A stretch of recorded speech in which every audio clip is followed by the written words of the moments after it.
Lady Catherine Pemberton sat in the passenger seat of her silver Mercedes, watching the black Range Rover through the tinted windows of her vehicle.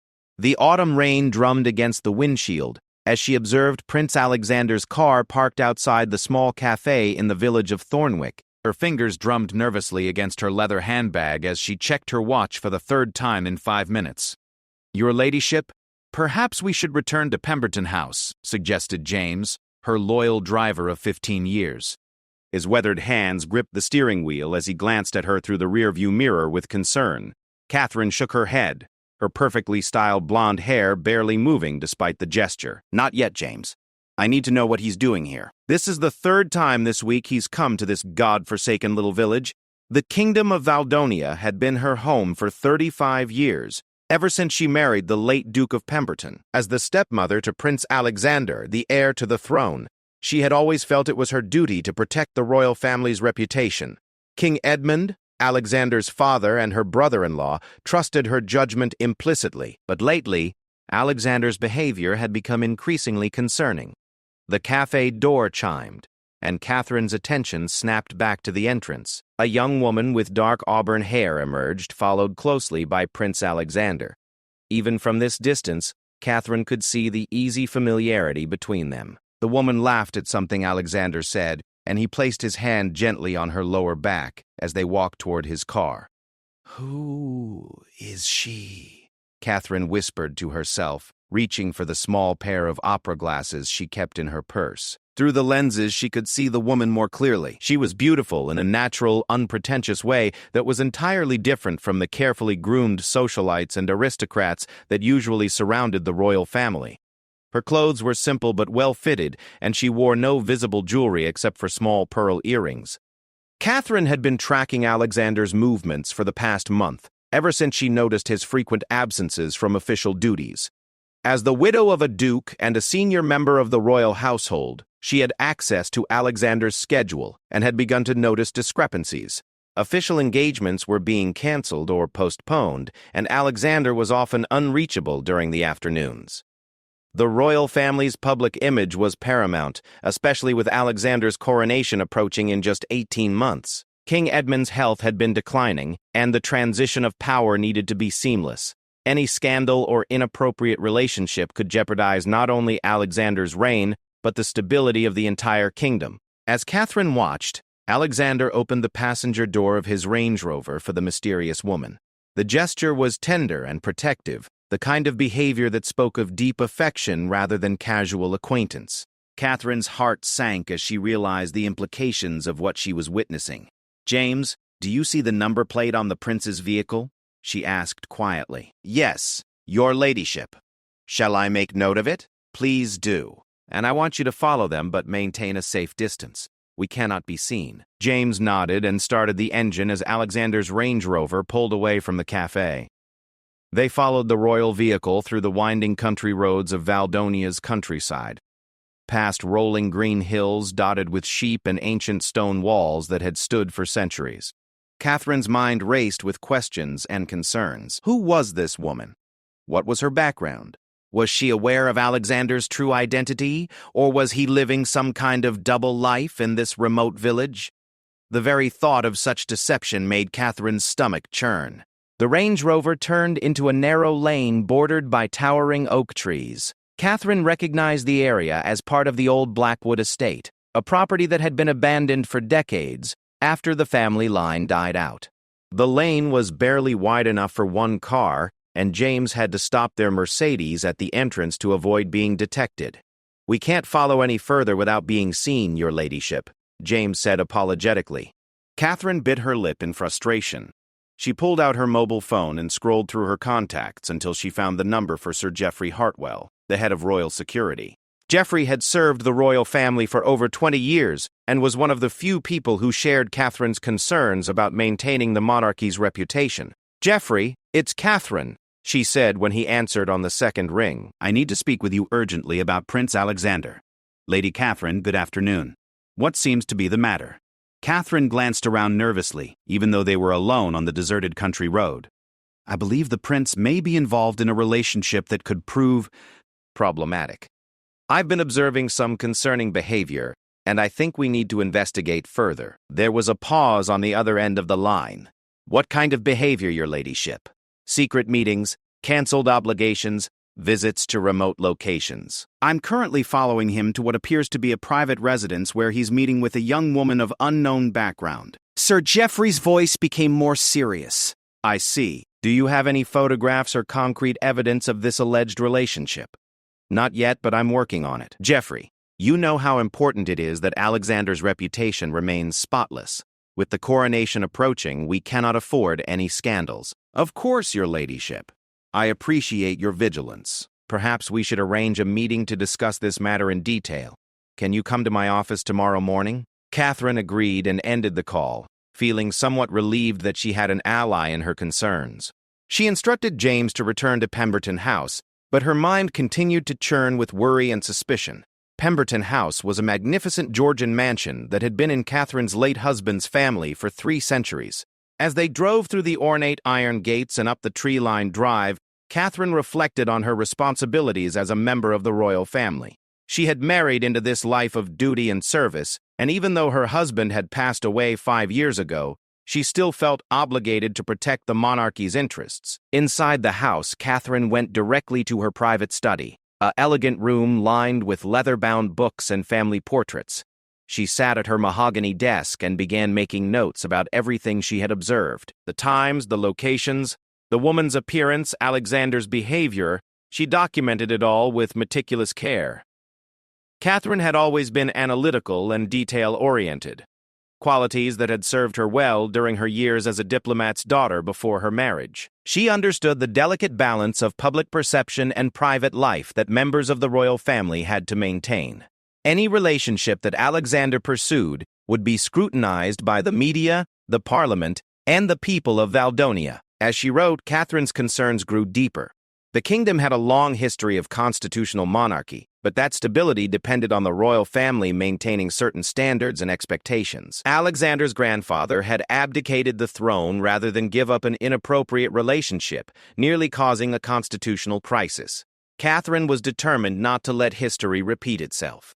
The telephone rang, interrupting her thoughts. It was her personal assistant, Margaret, calling from London where she was handling some of Catherine's charitable obligations. Lady Catherine, I've received several calls from palace staff asking about Prince Alexander's whereabouts. Apparently, he missed a meeting with the Prime Minister this afternoon. Catherine's heart sank. This was exactly the kind of irresponsible behavior she had been afraid of. What did you tell them? I said I would try to reach him and have him contact the palace immediately. But your ladyship, this is the second time this week he's missed an important engagement. After ending the call, Catherine realized that the situation was even more serious than she had initially thought. Alexander wasn't just pursuing a secret relationship. He was allowing it to interfere with his royal duties. This was unacceptable and potentially dangerous for the future of the monarchy. She decided to call Alexander directly, hoping to gauge his state of mind and perhaps extract some information about his recent activities. The phone rang several times before going to voicemail. Catherine left a carefully worded message expressing her concern and asking him to call her back. As the afternoon turned to evening, Catherine found herself pacing the length of her study, unable to concentrate on anything other than the crisis she believed was developing. She had dedicated her life to supporting the royal family, and she could not stand by and watch Alexander jeopardize everything his ancestors had built. The rain continued to fall outside her windows, and Catherine watched the drops trace paths down the glass like tears. She thought about Alexander as a young boy, so eager to please and so conscious of his responsibilities as heir to the throne. What had changed? What had led him to this reckless behavior? Catherine's phone buzzed with a text message from an unknown number. Her breath caught as she read the words. "Stop following the prince, or there will be consequences." The message was unsigned, but the implication was clear. Someone knew about her surveillance activities and was warning her to stop. Catherine's hands trembled slightly as she read the message again. Who could have sent it? Was Alexander aware of her concerns? Had someone else been watching her while she watched him? She immediately called Sir Geoffrey back, reading him the message word for word. "This is concerning, your ladyship. It suggests that the prince may have security personnel or associates that we're not aware of. I think it's imperative that we meet tomorrow as planned. Catherine agreed, but as she hung up the phone, she felt a chill run through her. The game had suddenly become much more serious and potentially dangerous. Someone was willing to threaten a member of the royal family to protect Alexander's secret, which meant that whatever was happening was more significant than just a casual romance. As night fell over Pemberton House, Catherine drew the curtains and double-checked that all the doors were locked. She had never felt unsafe in her own home before, but the threatening message had shaken her confidence. She spent the evening in her study, continuing to document her observations and developing a plan for how to proceed. Catherine knew that she was walking a fine line between protecting the royal family and interfering in Alexander's personal life. But she also knew that with great privilege came great responsibility, and Alexander seemed to be forgetting that fundamental truth. As his stepmother and as a senior member of the royal household, she felt it was her duty to intervene before the situation spiraled completely out of control. The stakes were higher than just one man's happiness. The future of the Kingdom of Valdonia depended on having a stable, respected monarch. Catherine was determined to ensure that Alexander understood the gravity of his position and the potential consequences of his current path, even if it meant risking her own safety to uncover the truth. The next morning dawned gray and misty, with a persistent drizzle that seemed to reflect Catherine's somber mood. She had barely slept, her mind churning with questions about the mysterious text message and its implications. As she dressed in her navy blue suit and pearl necklace, she tried to compose herself for the crucial meeting with Sir Geoffrey. Pemberton House felt unusually quiet as Catherine made her way to the breakfast room. Even Mrs. Morrison, her longtime housekeeper, seemed to sense the tension in the air and moved about her duties with unusual discretion. Catherine could barely manage a cup of tea and a piece of toast before James appeared to drive her to Sir Geoffrey's office at the Royal Security Headquarters. The building was an imposing structure of gray stone that housed the kingdom's most sensitive security operations. Catherine had been there only a handful of times during her years as a royal family member, and each visit reminded her of the serious responsibilities that came with their position. As she was escorted through the corridors lined with portraits of former monarchs, she felt the weight of history pressing down upon her. Sir Geoffrey's office was spartanly decorated but impeccably organized, reflecting the man's military background and methodical approach to security matters. He rose from behind his mahogany desk as Catherine entered, his steel-gray eyes immediately focusing on her with the intensity that had made him one of the kingdom's most trusted security chiefs. Lady Catherine, thank you for coming. Please, have a seat, he said, gesturing to the leather chairs arranged around a small conference table. I've been giving considerable thought to our conversation yesterday, and I must say, your concerns are well-founded. Catherine settled into her chair, placing her handbag carefully beside her. I'm relieved to hear you say that, Geoffrey. I was beginning to worry that I was overreacting. Not at all. In fact, I've done some preliminary investigating since our call, and I've discovered some troubling patterns. Sir Geoffrey opened a manila folder and spread several photographs across the table. These were taken by our surveillance team over the past 2 weeks. Catherine leaned forward to examine the images.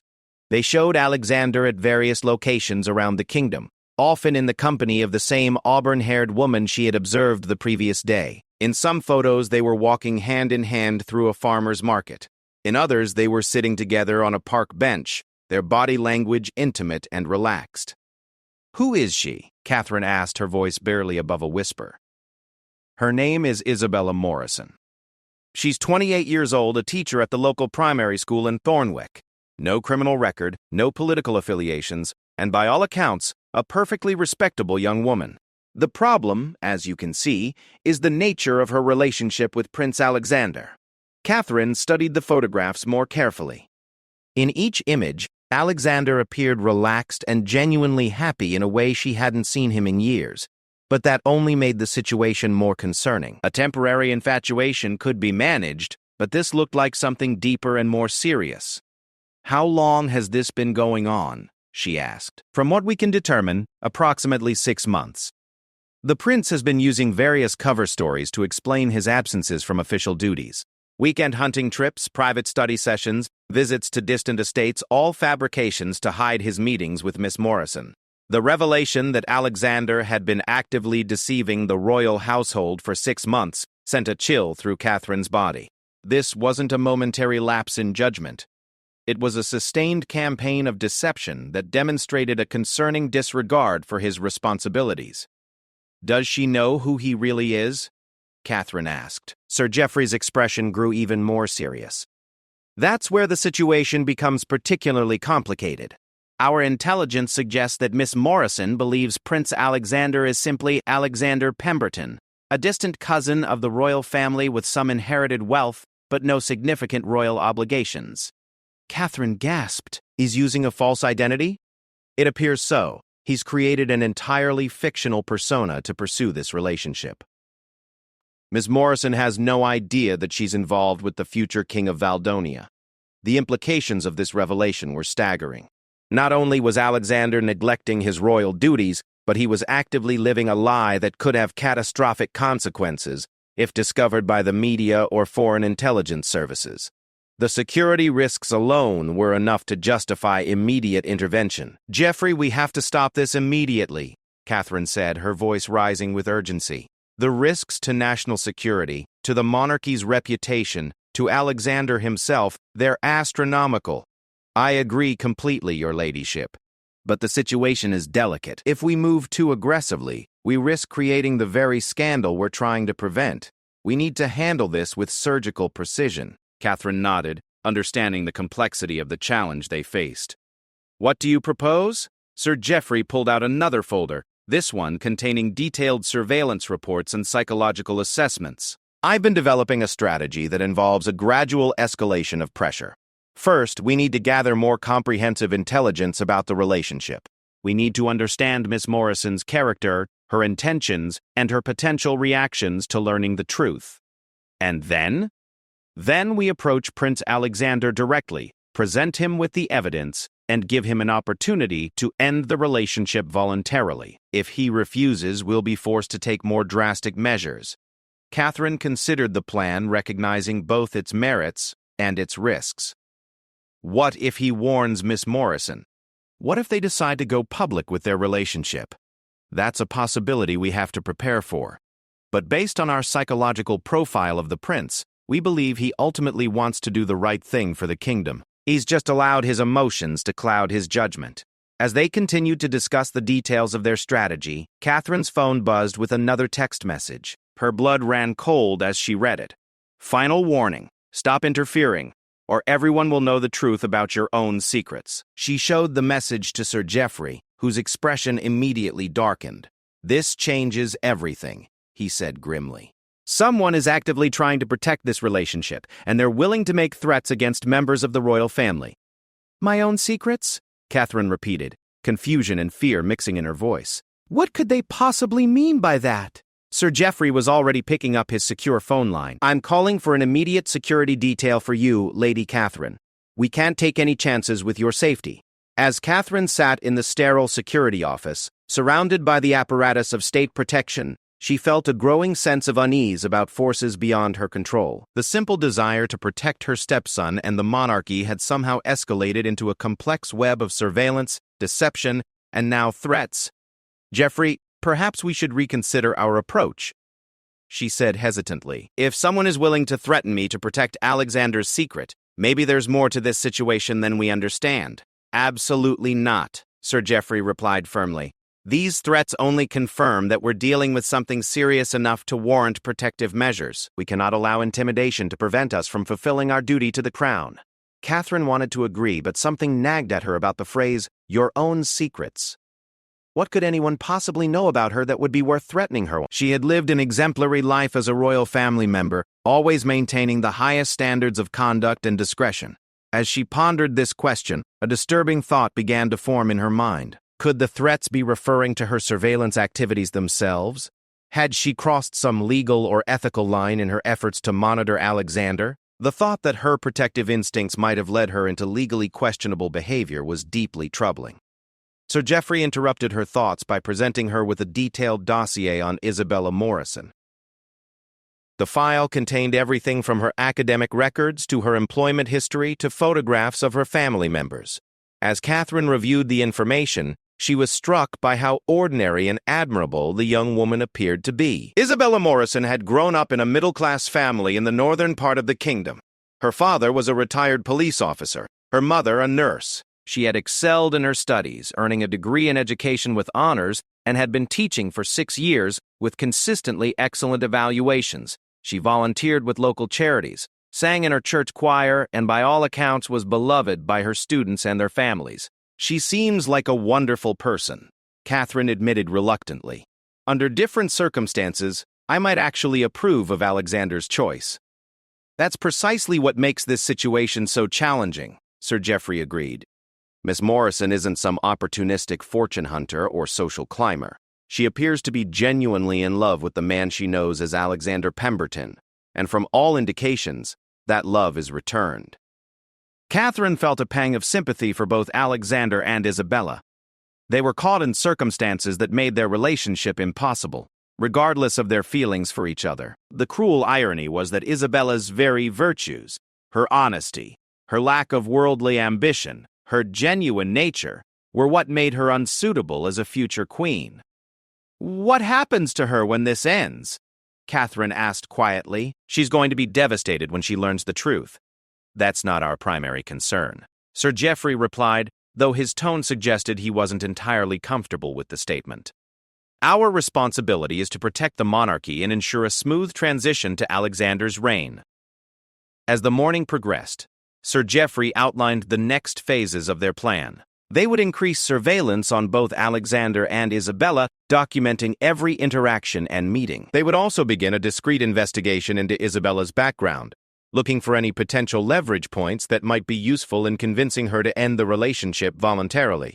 Catherine found herself increasingly uncomfortable with the direction their strategy was taking. What had begun as a concerned stepmother's attempt to protect her family was evolving into something that felt more like a conspiracy against two people whose only crime was falling in love. "Geoffrey, I need to ask you something," she said as their meeting drew to a close. "Are we absolutely certain that this relationship poses a genuine threat to the monarchy? Could there be a way for Alexander to marry Isabella and still fulfill his duties as king?" Sir Geoffrey's expression was grave as he considered her question. "Lady Catherine, you know as well as I do that the monarch's spouse becomes a public figure of enormous significance. Every aspect of their background, their family, their past relationships, everything becomes subject to scrutiny. Miss Morrison, admirable though she may be, lacks the preparation, the connections, and the resilience necessary for such a role." Catherine nodded, knowing he was right, but still feeling conflicted about their course of action. The weight of her decision to intervene in Alexander's life was becoming heavier with each passing hour. As she prepared to leave the security headquarters, Sir Geoffrey handed her a secure communication device. "Use this if you need to contact me urgently," he explained. "And Lady Catherine, please be extremely careful. Until we understand who is behind these threats, you need to maintain a low profile." The drive back to Pemberton House gave Catherine time to reflect on the morning's revelations. The simple world of royal duty and obligation that she had inhabited for 3 decades suddenly seemed much more complex and morally ambiguous. She found herself questioning not only Alexander's choices but her own motivations and methods. As James drove through the familiar countryside, Catherine wondered if she had opened a door that could never be closed again. The surveillance, the investigation, the threats, all of it felt like it was spinning beyond her control. Yet she knew she couldn't stop now, not when the future of the monarchy hung in the balance. But deep in her heart, a small voice whispered that maybe, just maybe, love should be allowed to triumph over duty, at least once in the long history of the royal family. 3 days had passed since Catherine's meeting with Sir Geoffrey, and the weight of their secret investigation was taking its toll on her peace of mind. She had received no further threatening messages, but the silence felt more ominous than comforting. As she sat in her morning room overlooking the gardens of Pemberton House, she couldn't shake the feeling that unseen eyes were watching her every move. The secure communication device that Sir Geoffrey had given her buzzed softly on the table beside her teacup. Catherine picked it up with trembling fingers, hoping for news but dreading what she might learn. "Lady Catherine, this is Geoffrey. I need you to come to my office immediately. We have a significant development in the Alexander situation." The urgency in his voice sent Catherine's heart racing. "What kind of development? Has something happened to Alexander?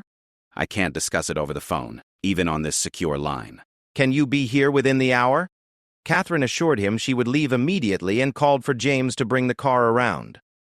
As they drove toward the security headquarters, her imagination conjured increasingly dire scenarios. Had Alexander been compromised? Had Isabella learned his true identity? Had the mysterious person making threats escalated to action? Sir Geoffrey's grim expression when she arrived did nothing to calm her fears. He led her not to his office but to a windowless conference room deep within the building's secure areas. Already seated at the polished table was a woman Catherine didn't recognize, middle-aged, professionally dressed, with the unmistakable bearing of someone accustomed to authority. Lady Catherine, I'd like you to meet Director Sarah Blackwood from the Kingdom's Intelligence Service, Sir Geoffrey said as they took their seats. She has some information that significantly complicates our situation. Director Blackwood leaned forward, her pale blue eyes fixed intently on Catherine. Lady Catherine, how much do you know about your stepson's activities over the past year beyond his relationship with Miss Morrison? Catherine felt a flutter of apprehension. I know he's been neglecting some of his royal duties, and that he's been secretive about his whereabouts. Why? Is there something else? I'm afraid so, Director Blackwood replied, opening a thick file folder. Our intelligence indicates that Prince Alexander has been conducting unauthorized negotiations with representatives from the Republic of Astoria. Catherine's blood ran cold. Astoria was Valdonia's neighbor to the east, a nation with which the kingdom had maintained tense diplomatic relations for decades. Any unauthorized contact with Astorian officials would be considered a serious breach of protocol, potentially rising to the level of treason. That's impossible, Catherine said, her voice barely a whisper. Alexander would never... He understands the sensitivity of our relationship with Astoria. Director Blackwood spread several surveillance photographs across the table. They showed Alexander in what appeared to be clandestine meetings with individuals Catherine didn't recognize. The settings were private, restaurants, park benches, even what looked like the interior of a car. These photographs were taken over the past 3 months, Director Blackwood explained. The individuals he's meeting with have been identified as Colonel Victor Petrov and Dr. Elena Vasquez, both of whom work for the Astorian Intelligence Services. Catherine studied the images, her mind reeling. In one photograph, Alexander was handing an envelope to Colonel Petrov. In another, he appeared to be reviewing documents with Dr. Farrell Vasquez. The evidence seemed damning, yet Catherine couldn't reconcile what she was seeing with the nephew she thought she knew. What could he possibly be discussing with them, she asked, though part of her feared the answer.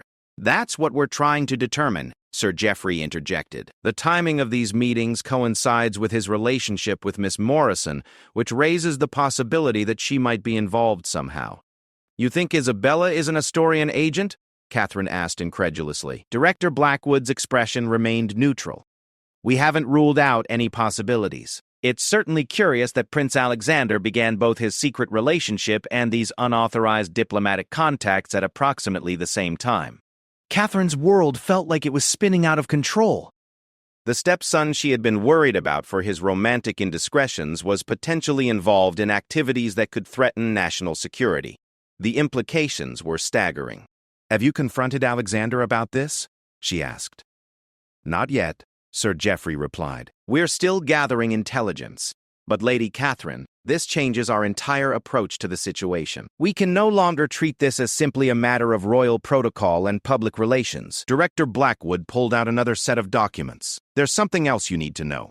We believe the threatening messages you've been receiving are connected to these Astorian contacts. Someone wants to prevent you from discovering the full extent of Prince Alexander's activities. Catherine felt sick to her stomach. The nephew she had raised, the future king she had devoted her life to supporting, might be involved in betraying his own kingdom. The thought was so devastating that she struggled to process it. What evidence do you have that Alexander is actually betraying Valdonia? She asked, desperate for some alternative explanation. Isn't it possible that he's conducting some kind of authorized intelligence operation? We've checked with all relevant agencies, Director Blackwood replied grimly. No one has authorized any contact with Astorian intelligence. These meetings are completely unauthorized and potentially treasonous. The weight of this revelation settled over Catherine like a suffocating blanket. She thought about all the years she had spent supporting Alexander. All the time she had defended his character and his commitment to the kingdom. Had she been completely wrong about him? Had her love and loyalty blinded her to his true nature? "What do you want from me?" she asked quietly. Sir Geoffrey leaned forward. "We need your help to gather more intelligence. As his stepmother, you have access to Prince Alexander that we don't. We need you to try to learn more about his activities and his motivations. You want me to spy on him. We want you to save him if possible," Director Blackwood corrected. "If Prince Alexander has made mistakes or poor judgments, there might still be time to mitigate the damage, but we need to understand exactly what we're dealing with." Catherine's mind raced through the implications of what they were asking. They wanted her to betray Alexander's trust, to investigate him like a criminal suspect. Yet if he truly was involved in treasonous activities, didn't she have a duty to her kingdom to help stop him? "I need some time to think about this," she said finally. "I'm afraid time is a luxury we don't have," Director Blackwood replied. "Our intelligence suggests that Prince Alexander is planning something significant. There's been increased communication activity between him and his Astorian contacts over the past week." "What kind of activity?" "Encrypted messages, coded phone calls, changes in meeting patterns. All signs point to some kind of operation or exchange being planned for the near future." Catherine felt the walls of the conference room closing in around her. The simple life of royal duty she had known was crumbling, replaced by a nightmare of espionage and betrayal that she couldn't have imagined just days before. "If I agree to help," she said slowly, "what exactly would you want me to do?" Sir Geoffrey pulled out a small electronic device about the size of a fountain pen. "This is a recording device. We'd want you to try to engage Alexander in conversations about his recent activities and record what he says. You want me to record private conversations with my stepson. We want you to help us determine whether the future king of Valdonia is a traitor."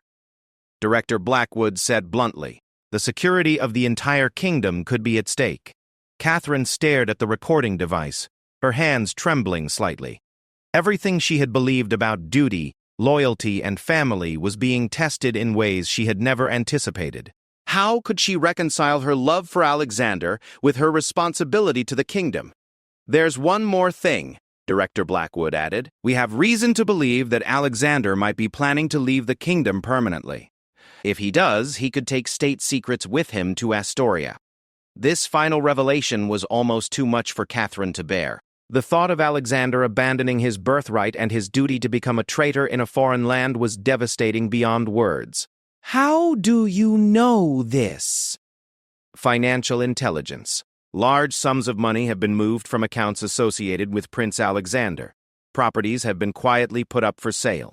All the signs point to someone preparing to relocate permanently." Catherine felt tears welling up in her eyes. The Alexander she had known and loved seemed to be disappearing before her very eyes, replaced by a stranger capable of betrayal and abandonment. How had everything gone so wrong? "I need to speak with him," she said finally. "Before I agree to anything, I need to look him in the eye and hear his side of the story." Sir Geoffrey and Director Blackwood exchanged glances. "That could be extremely dangerous," Sir Geoffrey warned. "If Prince Alexander suspects that we're investigating him, he might accelerate whatever plans he's making." "I don't care," Catherine said firmly. "I've known Alexander since he was a boy. I refuse to believe he's capable of treason without hearing it from his own lips." Director Blackwood leaned back in her chair, studying Catherine intently. "Very well, but you'll be under surveillance during any meeting with Prince Alexander. We need to ensure your safety and document whatever transpires." Catherine nodded, though the thought of being watched during a private conversation with her stepson felt like another betrayal. Everything about this situation seemed to be corrupting the relationships and principles she held most dear. "How do I arrange to meet with him without arousing suspicion?" she asked. "Leave that to us," Sir Geoffrey replied. "We'll create an opportunity that feels natural and private. But Lady Catherine, you need to understand that once you have this conversation, there's no going back. Whatever you learn will change everything." As Catherine left the security headquarters that afternoon, she felt as though she was walking toward a cliff edge. The recording device in her purse seemed to weigh 1,000 pounds, a physical reminder of the choice she was about to make between family loyalty and national duty. The drive back to Pemberton House passed in a blur of countryside scenery that no longer seemed beautiful or peaceful.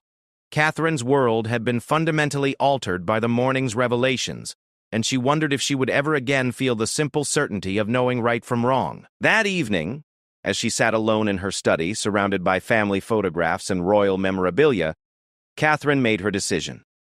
She would meet with Alexander and give him one chance to explain himself. If he could provide a reasonable explanation for his activities, she would support him. But if the evidence of his betrayal was confirmed, she would do whatever was necessary to protect the kingdom, even if it meant destroying the man she had loved like a son. The weight of this decision settled over her like a shroud, and Catherine Pemberton began to understand the true cost of absolute loyalty to the crown. The invitation came the following morning, delivered by royal courier in the traditional cream-colored envelope bearing the prince's personal seal. Alexander was requesting Catherine's presence for lunch at Raven's Hollow Castle, his private retreat in the mountains overlooking the kingdom's capital. The timing was perfect, too perfect, Catherine realized, understanding that Sir Geoffrey had orchestrated the meeting exactly as he had promised. As James drove Catherine through the winding mountain roads toward Raven's Hollow, she found herself studying the familiar landscape with new eyes. Every shadow seemed to hide surveillance equipment. Every passing car potentially contained intelligence operatives. The recording device in her handbag felt like a loaded weapon, and Catherine struggled with the knowledge that she was about to betray the trust of someone she loved. Raven's Hollow Castle was a medieval fortress that had been modernized over the centuries into a comfortable private residence, while maintaining its imposing stone walls and dramatic turrets. Alexander had always loved the isolation and grandeur of the place, often retreating there when the pressures of royal life became overwhelming. As Catherine's car passed through the ancient gates, she wondered if this might be the last time she would ever visit this place that held so many happy memories. Alexander was waiting for her in the castle's solar, a bright room with floor-to-ceiling windows that offered spectacular views of the valley below. He looked thinner than she remembered, and there were dark circles under his eyes that spoke of sleepless nights and heavy burdens. When he smiled and embraced her in greeting, Catherine felt her heart break a little at the warmth and genuine affection in his gesture. "Catherine, thank you for coming," he said, leading her to a comfortable seating area near the windows. "I know I've been difficult to reach lately, and I wanted to apologize. There's been so much on my mind." "Of course, darling," Catherine replied, settling into her chair and discreetly activating the recording device in her handbag. "I've been worried about you. You seem so distant lately, and there have been concerns about your absences from official duties." Alexander's expression grew troubled, and he walked to the windows, gazing out at the mountains. "Catherine, there are things happening that I can't fully explain to you, situations that require delicate handling and absolute discretion." "What kind of situations?" Catherine asked gently, her pulse quickening. Was he about to confess to the activities that Director Blackwood had described? "The kingdom is facing challenges that most people don't understand," Alexander said slowly, choosing his words carefully. "Our relationship with Astoria, for instance. The official diplomatic channels aren't always sufficient for addressing the complexities involved." Catherine's blood chilled. He was confirming the intelligence reports, admitting to unauthorized contact with Astorian officials.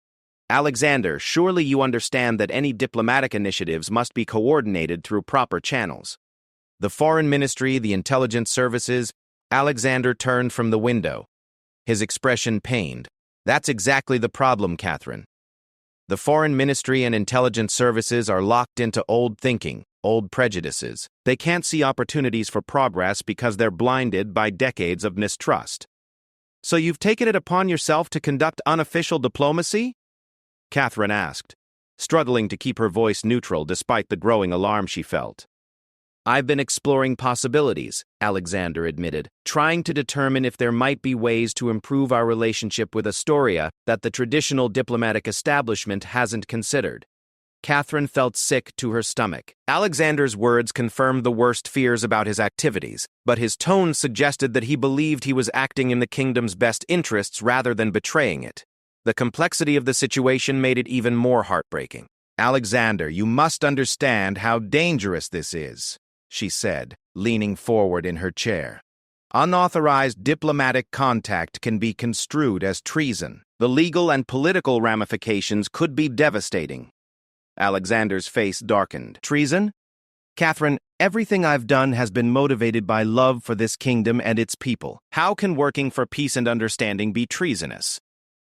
Because you're not just Alexander Pemberton, a private citizen free to pursue his own foreign policy initiatives, Catherine replied firmly. You're the heir to the throne of Valdonia. Your actions reflect on the entire royal family and could be interpreted as official policy by foreign governments. For the first time, Alexander seemed to grasp the seriousness of Catherine's concerns. He sat down heavily in the chair across from her, running his hands through his hair. I never intended for it to go this far, he said quietly. It started with academic discussions, theoretical conversations about the historical roots of our conflicts with Astoria. But then the discussions became more concrete, more focused on practical solutions. Catherine's heart ached for the pain she could see in his face, but she pressed on with her questioning. Who initiated these discussions, Alexander? How did you make contact with these Astorian officials? Alexander hesitated, and Catherine could see him weighing how much to reveal. It was through Isabella, he said finally. Her father, as it turns out, served with Colonel Petrov during a joint peacekeeping mission 20 years ago. When I mentioned my interest in Astorian history and politics, she offered to arrange an introduction. The revelation hit Catherine like a physical blow. Isabella Morrison wasn't just an innocent schoolteacher caught up in a royal romance. She was connected to the very intelligence network that Alexander had become involved with. Whether deliberately or accidentally, she had been the gateway for his potentially treasonous activities. Alexander, Catherine said carefully, are you absolutely certain that Isabella's connection to Colonel Petrov is coincidental? Is it possible that she sought you out deliberately? Alexander's face flushed with anger. How can you suggest such a thing? Isabella has no idea who I really am. To her, I'm just Alexander Pemberton, a minor cousin of the royal family. The idea that she's some kind of spy is absurd, but even as he defended Isabella, Catherine could see doubt creeping into Alexander's expression. The timing, the connections, the convenient introductions, when viewed with suspicion rather than romantic naivety, the circumstances of their relationship took on a more sinister cast. Tell me about the documents you've shared with Colonel Petrov and Dr. John Saw. Vasquez, Catherine pressed, knowing she was pushing their relationship to the breaking point, but unable to stop. Alexander stood abruptly, beginning to pace the length of the solar. How do you know about that? Have you been having me watched? Catherine's heart sank as she realized that her knowledge of specific details had revealed the existence of the surveillance operation. Alexander, there are people whose job it is to protect the royal family and the kingdom. When the heir to the throne begins conducting secret meetings with foreign intelligence operatives, of course they notice. Intelligence operatives? Alexander stopped pacing and stared at her. Catherine, Colonel Petrov, and Dr. Nacy. Vasquez aren't intelligence operatives. He's a military historian and she's an economist. They're academics like me. The conviction in Alexander's voice was troubling. Either he was lying to Catherine or he had been deceived about the true nature of his contacts. Given the intelligence reports Director Blackwood had shared, Catherine suspected the latter. Alexander, I need you to listen to me very carefully, she said, standing and moving toward him. The people you've been meeting with are not who they claim to be. Colonel Victor Petrov and Dr. Bill Kartra. Elena Vasquez are confirmed intelligence operatives working for the Astorian government. Alexander's face went pale. That's impossible. We've discussed historical treaties, economic theories, cultural exchanges. There's been nothing about military intelligence or state secrets. What documents have you shared with them? Catherine asked again, this time with greater urgency. Academic papers, mostly. Some historical analyses of past diplomatic negotiations between our kingdoms. A few policy proposals for improving trade relationships. Alexander's voice was growing smaller as he began to understand the implications of what he had done. Catherine felt a mixture of relief and continued alarm. If Alexander had only shared academic materials, the damage might be containable. But she needed to know everything before she could assess the full scope of the crisis. Alexander, have you given them anything related to current government policy, military capabilities, intelligence assessments? No, of course not. I would never, Alexander trailed off, his expression suddenly changing. Wait. There was one document. Dr. Vasquez was very interested in our kingdom's energy infrastructure. She said it was for an academic paper on regional economic development. I provided her with some statistics and projections that I had access to through my briefings with the Economic Council. Catherine's worst fears were confirmed. Energy infrastructure information could be used to identify vulnerabilities in the kingdom's strategic capabilities. Even if Alexander had shared the information innocently, he had potentially provided Astoria with intelligence that could be used against Valdonia. "Oh, Alexander," Catherine whispered, sinking back into her chair. "Do you understand what you've done?" Alexander's face crumpled as the full magnitude of his mistakes began to dawn on him. "Catherine, I swear to you, I thought I was working toward peace. I believed I was helping to build bridges between our kingdoms." "I know you did," Catherine said softly, her heart breaking for the pain and confusion she could see in his eyes. "But you've been manipulated, darling. Used by people who saw your good intentions as an opportunity to exploit your position." The lunch that had been prepared for them sat untouched on the table as both Catherine and Alexander grappled with the devastating reality of the situation. The nephew she loved had committed acts that could be construed as treason, but he had done so out of idealism rather than malice. The distinction might matter to Catherine's heart, but she doubted it would matter to the intelligence services or the courts. "What happens now?"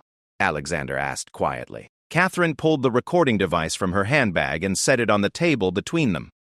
"Now we figure out how to save you from the consequences of your good intentions." Alexander stared at the device, understanding immediately what it meant. "You recorded our conversation." "I had to," Catherine replied, tears flowing freely now. "Alexander, there are people who believe you might be a traitor. I needed proof that your actions came from idealism, not treachery." "And is that what you found?" Catherine looked into the eyes of the man she had helped raise, seeing the frightened young boy he had once been behind the mask of royal dignity he wore. "I found a foolish, naive, well-intentioned man who allowed himself to be manipulated by professionals. The question now is whether that's enough to save your crown and your freedom." The weight of unspoken consequences hung heavy in the air between them as they sat in the fading afternoon light, both understanding that their world would never be the same again. The emergency meeting convened at midnight in the secure conference room beneath the royal palace, a chamber that had witnessed the kingdom's most critical decisions for over 2 centuries. King Edmund sat at the head of the ancient oak table, his once commanding presence now diminished by illness and the weight of the crisis that threatened to destroy his family's 1,000-year dynasty. Despite the late hour and the gravity of the situation, his eyes remained sharp and focused on the intelligence reports spread before him. Catherine sat to the king's right, still wearing the same clothes she had worn to Raven's Hollow Castle 12 hours earlier. The recording of her conversation with Alexander had been analyzed, transcribed, and distributed to the small group of trusted advisors who now filled the room.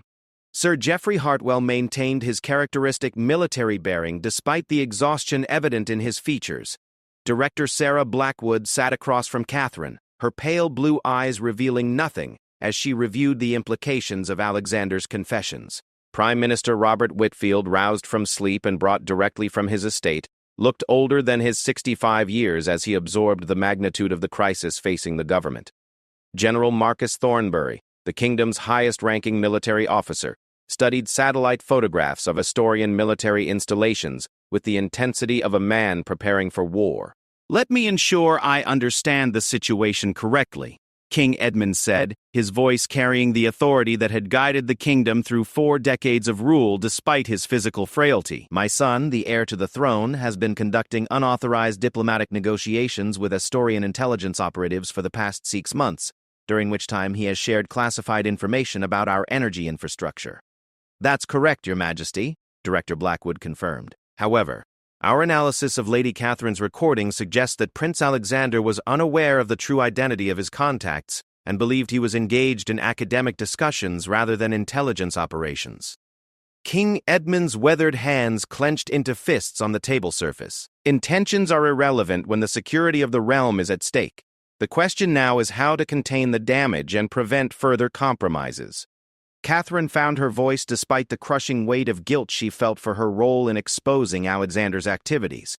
Your Majesty, surely Alexander's cooperation and the voluntary nature of his disclosure must count for something. He was manipulated by professionals who exploited his genuine desire for peace. Prime Minister Whitfield leaned forward, his expression grave.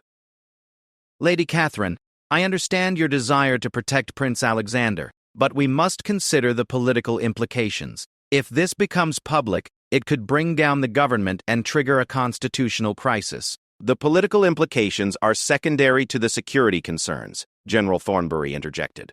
The information Prince Alexander shared about our energy infrastructure could allow Astoria to target our most vulnerable systems in the event of conflict. We need to assume that everything he disclosed is now in the hands of their military intelligence. Director Blackwood pulled out a new set of documents. There's another complication. Our surveillance indicates that Colonel Petrov and Dr. Vasquez are planning to meet with Prince Alexander again tomorrow evening. They're likely expecting him to provide additional information. King Edmund's eyes fixed on Catherine with laser intensity. Did Alexander give you any indication of what they might be seeking?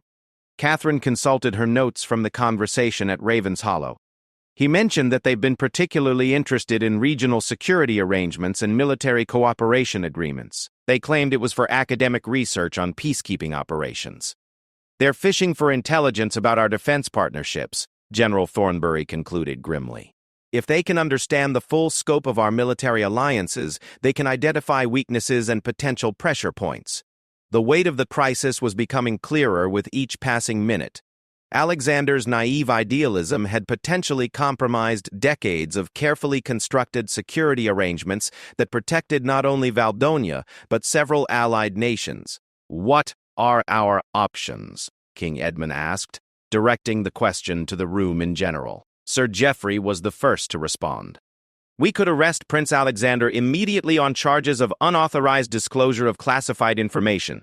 It would contain the immediate security threat but would almost certainly become public and destroy the monarchy's reputation. Politically catastrophic, Prime Minister Whitfield agreed. The government would fall within days, and we'd likely face Republican movements calling for the abolition of the monarchy entirely. Director Blackwood offered an alternative. We could use Prince Alexander as an unwitting double agent, allow him to attend tomorrow's meeting but feed him disinformation to pass along to the Astorians. It would help us understand their intelligence priorities while potentially misleading them about our actual capabilities. Catherine recoiled at the suggestion. You want to use him as a pawn without his knowledge? That would make him complicit in deception, which could be just as damaging if discovered. There is a third option, King Edmund said quietly, his voice carrying a weight that silenced the room. Alexander could voluntarily abdicate his right to succession, remove himself from access to classified information, and disappear from public life permanently. The suggestion hung in the air like a death sentence. Catherine felt tears welling in her eyes as she contemplated the destruction of everything Alexander had been raised to value and serve. Your Majesty, surely there must be another way, she pleaded.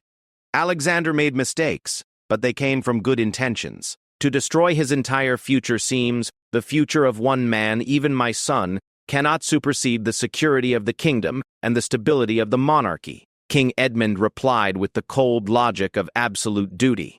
If Alexander's actions become public, they will not only destroy him, but potentially end 1,000 years of constitutional monarchy in Valdonia. General Thornbury pulled out intelligence photographs showing recent Astorian military exercises near the border. There's evidence suggesting that Astoria may be planning to test our responses to various provocations. The intelligence Prince Alexander provided could be part of a broader strategy to assess our vulnerabilities before taking aggressive action. The implications were staggering. Alexander's well-intentioned diplomacy might have inadvertently contributed to preparations for military action against his own kingdom. Director Blackwood consulted her secure communications device. I'm receiving reports that Astorian intelligence operatives have been activated across the region. Whatever they learned from Prince Alexander may have accelerated their operational timeline. Catherine realized that the man she had tried to protect had become a threat not only to himself, but to the peace and security of the entire kingdom. The irony was devastating. Alexander's desire for peace had potentially brought the realm closer to conflict than it had been in decades. There's something else we need to consider, Prime Minister Whitfield said hesitantly. Miss Isabella Morrison. She was the conduit for Prince Alexander's contact with the Astorians. Whether she was a willing participant or an unwitting tool, she represents a continuing security risk. Catherine's heart sank as she realized that Isabella, the innocent schoolteacher who had fallen in love with a man she thought was named Alexander Pemberton, was now caught in the web of espionage and royal scandal. "What do you propose?" King Edmund asked. "She needs to be detained and thoroughly debriefed," Director Blackwood replied matter-of-factly. "If she was acting under Astorian direction, we need to understand the full scope of their operation. If she was innocent, we need to ensure her silence to protect state security." Catherine found herself speaking before she had fully formed her thoughts. "Your Majesty, I request permission to speak with Alexander before any final decisions are made. He deserves to understand the full consequences of his actions, and to have a voice in determining his fate." King Edmund studied Catherine's face for a long moment. "Very well. But understand that regardless of what Alexander says, the security of the realm must take precedence over personal considerations." "I understand, Your Majesty." As the meeting concluded in the early hours of the morning, Catherine felt the weight of impossible choices pressing down on her. She had set in motion events that could destroy the man she loved like a son, all in the name of protecting a kingdom that might no longer want to be protected by a monarchy that could produce such failures. The drive back to Pemberton House passed in silence, with James sensing that his employer was wrestling with thoughts too heavy for conversation. As they passed through the countryside in the pre-dawn darkness, Catherine reflected on the chain of decisions that had led to this moment. Her desire to protect Alexander from the consequences of a secret romance had uncovered a much more serious threat to the crown and kingdom. Back in her study, Catherine sat before the fireplace where she had spent so many peaceful evenings planning charitable events and reviewing royal correspondence. The simple certainties of her former life seemed like artifacts from a distant age. She thought about Alexander as a young boy, so eager to learn about his responsibilities as future king, so committed to serving his people with honor and integrity. How had that idealistic child become a man whose good intentions posed such a threat to everything he had been taught to protect? As the sun rose over the estate grounds, Catherine made her decision. She would speak with Alexander one more time, not as an investigator gathering evidence, but as a stepmother trying to save what remained of his future. The recording device that had captured his confessions would remain locked away. She had learned enough to know that some truths were too dangerous to preserve. But as she reached for her telephone to arrange the meeting, Catherine knew that regardless of what Alexander chose, their relationship would never recover from the betrayals of the past week. The price of protecting the crown had been the destruction of the family bonds she had spent 35 years nurturing. In saving the kingdom, she had lost the man she had raised as her own son. The last warning had been delivered, and now they would all have to live with the consequences of choices made in the name of duty, love, and the terrible weight of wearing a crown that could crush those who were meant to bear it.